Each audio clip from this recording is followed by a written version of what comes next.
Hi అండి, అందరికీ నమస్కారం. నేను మీ సుజాత రవీంద్రనాథ్. మామిడికాయ సీజన్ వచ్చేసింది కదా. ముందుగా నేను ఈరోజు అల్లం మామిడికాయ పచ్చడి చేసి చూపించబోతున్నాను. ఇడ్లీ దోశల్లోని చట్నీ బదులుగా ఈ పచ్చడి చాలా బాగుంటుంది. అలాగే వేడి వేడి అన్నంలో ఈ పచ్చడి కలుపుకొని తింటే భలే ఉంటుందండి. ఎవరైనా ఈజీగా చేసుకునేటట్లు పక్కా మెజర్మెంట్స్తో ఎక్స్ప్లెయిన్ చేస్తానండి.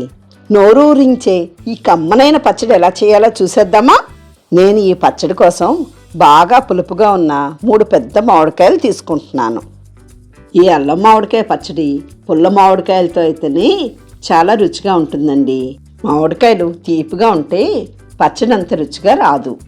ఈ మామిడికాయల్ని బాగా కడిగి తుడిచి ఇలా పేల్చేసుకోవాలి. వీటిని చిన్న చిన్న ముక్కలుగా ఇలా కట్ చేసుకోండి. ఇప్పుడు వెడల్పాటి బౌల్ తీసుకొని 5 కప్పులు మామిడికాయ ముక్కలు వేసుకోండి. ఎవరైనా ఈజీగా చేసుకోవడం కోసం నేను అన్ని కప్పు మెజర్మెంట్స్లో చూపిస్తున్నాను. 5 కప్పులు మామిడికాయ ముక్కలకి 2 కప్పులు వలిచిన వెల్లుల్లిపాయలు, 1 కప్పు అల్లం ముక్కలు, 2 కప్పులు తురిమిన బెల్లము వేసుకోండి. నేను తీసుకున్న ఈ మామిడికాయ ముక్కల పులుపుకి 1/2 కప్పు రాళ్ళుప్పు కరెక్ట్గా సరిపోతుంది. 1 కప్పు కారాన్ని వేసుకోండి. నేను ఈ పచ్చడిలో 3 మ్యాంగోస్ మిర్చి పౌడర్ వాడుతున్నాను. ఇవన్నీ వేసుకొని గరిటతో బాగా కలుపుకోండి. మీరు తీసుకునే మామిడికాయల పులుపుని బట్టి కొలతల్ని అటు ఇటుగా అడ్జస్ట్ చేసుకోండి. మీకు ఈజీగా ఉంటుందని మెజర్మెంట్స్ అన్నీ డిస్క్రిప్షన్లో పెడుతున్నాను. ఇప్పుడు మిక్సీ జార్ తీసుకొని కొంచెంగా ముక్కల్ని వేసుకొని మిక్సీ చేసుకోండి. ఇలా మిక్సీ చేసుకున్న పేస్ట్ని ఒక బౌల్లోకి ట్రాన్స్ఫర్ చేసుకోండి.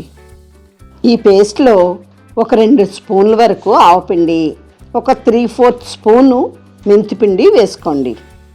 ఇదంతా బాగా కలిసినట్లు బాగా కలుపుకోండి. ఈ పచ్చడికి ఇప్పుడు తిరగమూత పెట్టుకుందాం.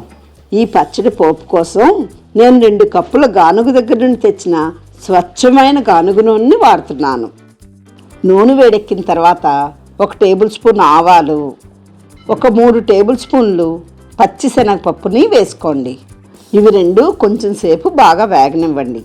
ఆవాలు పచ్చిశనగపప్పు బాగా వేగిన తర్వాత 5-6 ఎండుమిరపకాయలని ఇలా ముచ్చికలు తీసి యాడ్ చేసుకోండి. 1/2 టేబుల్ స్పూన్ ఇంగువను కూడా యాడ్ చేసుకోండి. ఇక్కడ ఒక చిన్న విషయం గుర్తుపెట్టుకోండి. ఇంగు ఎక్కువ వేసినా సరే పచ్చడిని ఇంగు ఫ్లేవర్ డామినేట్ చేసేస్తుంది. ఇప్పుడు ఇందులో కడిగి ఆరబెట్టుకున్న ఫ్రెష్ కరివేపాకుని యాడ్ చేసుకోండి. కరివేపాకు అంతా బాగా వేగిన తర్వాత స్టవ్ ఆఫ్ చేసుకొని పోపుని చల్లారనివ్వండి. చల్లారిపోయిన ఈ పోపులో పచ్చడిని వేసుకొని ఈ పోపు అంతా పచ్చడిలో బాగా కలిసినట్లు ఒక 5 నిమిషాల సేపు బాగా కలుపుకోండి. ఇలాంటి పచ్చళ్ళు పెట్టుకునేటప్పుడు ఫ్లేవర్స్ ఎక్కడ మిస్ అవ్వకుండా ఉండాలంటే ఇలా చల్లారిపోయిన పోపులో మాత్రమే ఈ పచ్చడిని కలుపుకోవాలి. ఈ అల్లం మామిడికాయ పచ్చడిని 1 వారం వరకు బయట పెట్టుకొని ఫ్రిడ్జ్లో స్టోర్ చేసుకుంటే 1 సంవత్సరం వరకు ఫ్లేవర్ మారకుండా కలర్ మారకుండా నిల్వ ఉంటుంది. ఫ్రిడ్జ్లో పెట్టకపోయినా 2-3 నెలల వరకు బాగుంటుంది. కానీ ఫ్రిడ్జ్లో పెట్టుకుంటే మనకి కలర్ మారకుండా అదే ఫ్రెష్నెస్ ఉంటుంది. నేను చేసిన ఈ అల్లం మామిడికాయ పచ్చడి మీకు నచ్చిందా? నచ్చితే ఇంతవరకు సబ్స్క్రైబ్ చేసుకోకపోతే సబ్స్క్రైబ్ చేసుకొని లైక్ చేసి షేర్ చేస్తూ బెల్ ఐకాన్ మీద క్లిక్ చేయడం వలన నేను చేయబోయే నెక్స్ట్ రెసిపీస్ కూడా మీరు ఈజీగా ఫాలో అవ్వచ్చు.